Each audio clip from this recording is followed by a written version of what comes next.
question. So, you talked about the president's overall priorities.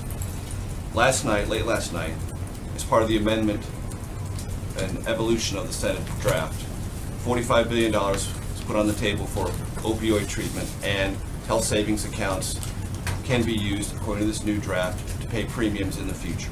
Does the president support those two initiatives? And why does he believe they make the bill better? Specifically, does he believe that opioid allocation will be sufficient, because many people do not, to address that problem? I'm not going to negotiate the details, the back and forth in public, but I can tell you the president has obviously made fighting the opioid crisis a priority for him, and I would imagine he would be supportive of pushing resources towards that. How about health savings accounts? Does he have I any think we're always particular looking for ways to add additional flexibilities, and something certainly to be considered. What about the Republicans who are criticizing the president? I want to go back to the shooting and remember what President Trump said then. He said, our country will perhaps become closer, more unified, so important. Does his tweet this morning, his series of tweets, help to unify the country? Again, Kristen, I think I've asked, and this question has been asked, and I've answered it several times. Do his tweets help to unify the country, to do what he said he wanted to see happen in the wake of that shooting? Look, again, I think that the president is pushing back against people who attack him day after day after day. Where is the outrage on that? You guys are constantly coming and asking, like, is this okay? He does it one time. This is day after day after day. And it's not just the president. The only person that I see a war on is this president and everybody that works for him. There are two questions to follow up on that. One is that I understand your point, but he is the president of the United States. They are cable news anchors, so he has to stand to a higher standard. One. And two, you talk about criticism. He said that former President Obama wasn't born in this country, right? So he clearly was a part of criticizing the past president, who was not immune to criticism himself. So I wonder how you make that argument.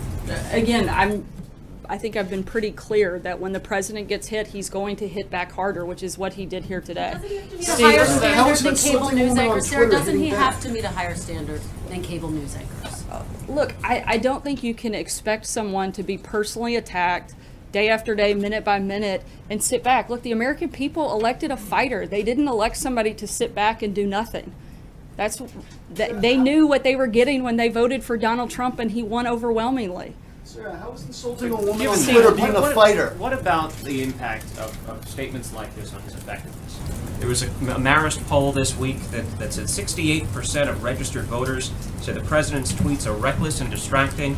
Only 22% say that they're effective and informative. And Republicans on this question are split down the middle. Half of Republicans say that they're reckless and distracting. So how can you argue that this is something the president must do? I answered this question yesterday in regards to the poll. I think anytime the president has a chance to speak directly to the American people, it's a good thing. Sarah, as a woman, how do you feel about the president attacking another woman specifically for her looks, and what does that show as an example to how men should be treating other women? Look, everybody wants to make this an attack on a woman and equality. What about the constant attacks that he receives, or the rest of us? I'm a woman, and I've been attacked by this show multiple times, but I don't cry foul because of it. I think that you want to create this false narrative. One hand, it's like, let's treat everybody equally, and on the other hand, they attack, and he responds, and apparently that's wrong. I'm sorry, guys. I've answered this question. Allie.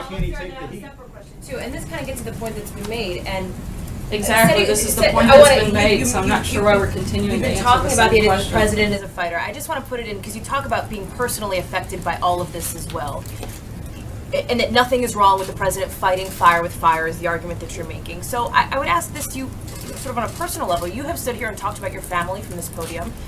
Are you going to tell your kids this behavior is okay? Look, I've been asked before when it comes to role models as a person of faith.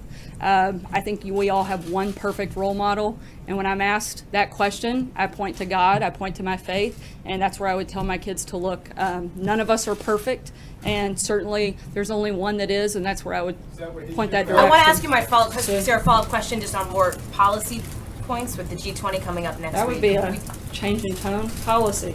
I disagree. with that. I think we talk about policy a lot here, but I want to ask about his meeting with President Putin that is coming up next week, that has just been confirmed by Gary Cohn and HR McMaster.